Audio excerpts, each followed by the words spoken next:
choisis la vie.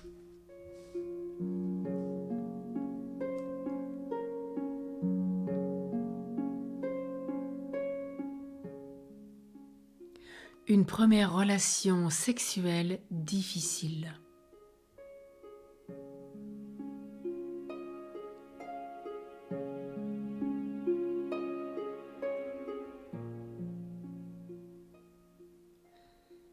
Très souvent, nous avons mal vécu une première relation sexuelle à l'adolescence,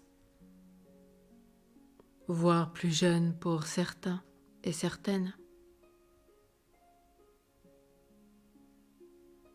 Elle s'est mal passée parce que nous rêvions d'autre chose et que nous ne l'avions pas vraiment souhaité, désiré au plus profond de notre être.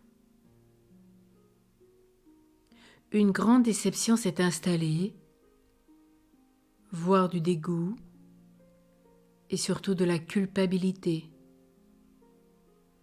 D'autant plus qu'à l'adolescence réapparaissent des souffrances de la petite enfance, liées à tout ce qui reste difficile dans les relations avec les parents.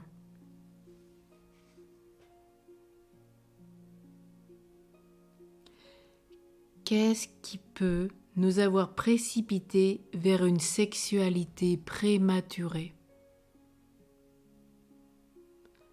Un sentiment de rejet? Une trop grande permissivité? Des interdictions qui enferment et qui suscitent la rébellion? Une simple curiosité ou la crainte de n'être pas comme tout le monde? Etc. Dans tous les cas, il nous aura manqué une parole vraie de nos parents, une parole d'amour qui structure, qui nous apprend qu'il faut être mûr pour gérer une relation sexuelle,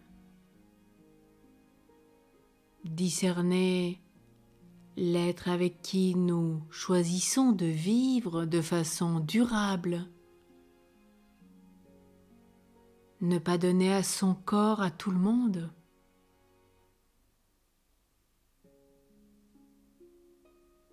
ne pas être comme tout le monde. La sexualité est une grâce donnée par Dieu qu'il faut apprendre à gérer,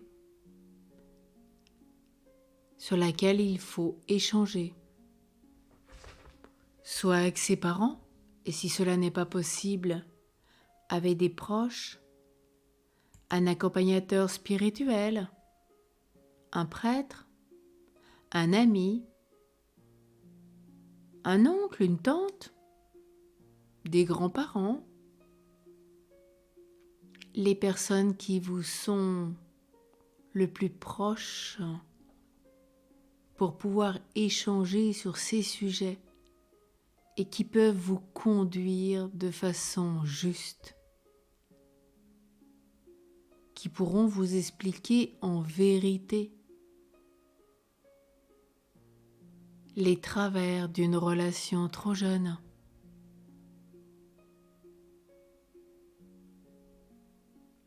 Nous sommes sur la terre pour apprendre. Et bien sûr, tous nous faisons des essais et des erreurs. C'est le cas de tous, sans aucune exception. Or, souvent, une première relation sexuelle difficile nous aura beaucoup marqué.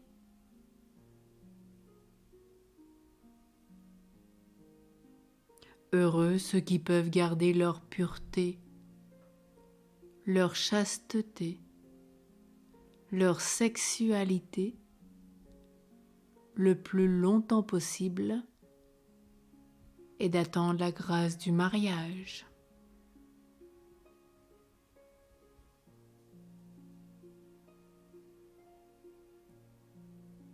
Une relation sexuelle difficile qui marque va peut-être entraîner des fixations, des obsessions.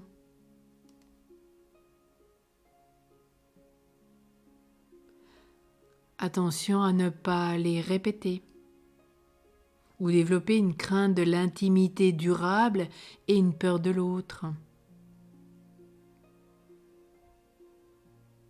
Et c'est pourquoi il est nécessaire d'en parler. Peut-être à un médecin, une infirmière, un soignant capable d'entendre vraiment ce que vous vivez, qui ne vous juge pas, qui ne vous condamne pas. Parler, raconter son histoire, c'est d'abord sortir de soi, exprimer et mettre des mots sur ce qui est vécu. Se donner alors la possibilité de regarder cette histoire et de la comprendre différemment, d'avoir un regard extérieur. C'est réussir à porter aussi sur soi un regard d'amour et non plus de jugement. Grâce à une écoute empathique, c'est parvenir à tisser par le langage une autre histoire qui devienne porteuse de sens et non plus pourvoyeuse de destruction.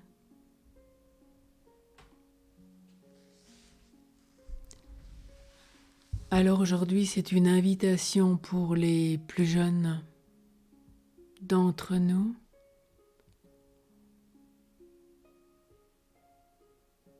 Lors de formation, on nous fait part que la moyenne d'âge aujourd'hui de toute relation sexuelle, voire de la prostitution, est de 14 ans. 14 ans. Que d'âmes blessées, que de corps mutilés, que de souffrances pour une vie. C'est pourquoi prenons le temps d'échanger avec la personne, quel que soit son âge, de l'aider, de voir les moyens qu'elle peut prendre, apprendre l'abstinence, la grandeur de la pureté, de la chasteté. Peut-être prier pour les plus jeunes, les adolescents, voire les adultes dans une sexualité débridée, leur apprendre à prier la Vierge Marie, Saint Joseph, et de prier pour eux, la Vierge et Saint Joseph, ces modèles de pureté qui vont permettre l'éducation de la personne, pour leur montrer que la sexualité est un sommet du mariage, un sommet de la relation.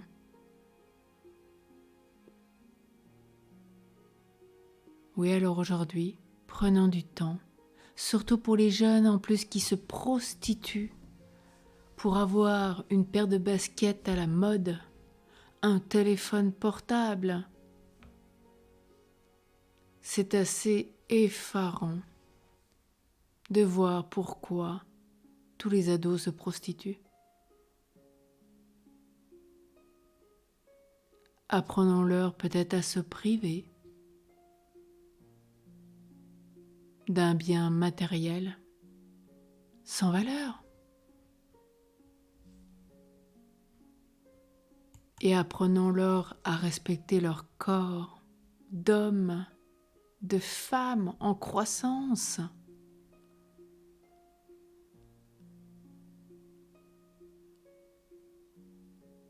Afin qu'ils puissent s'épanouir pleinement.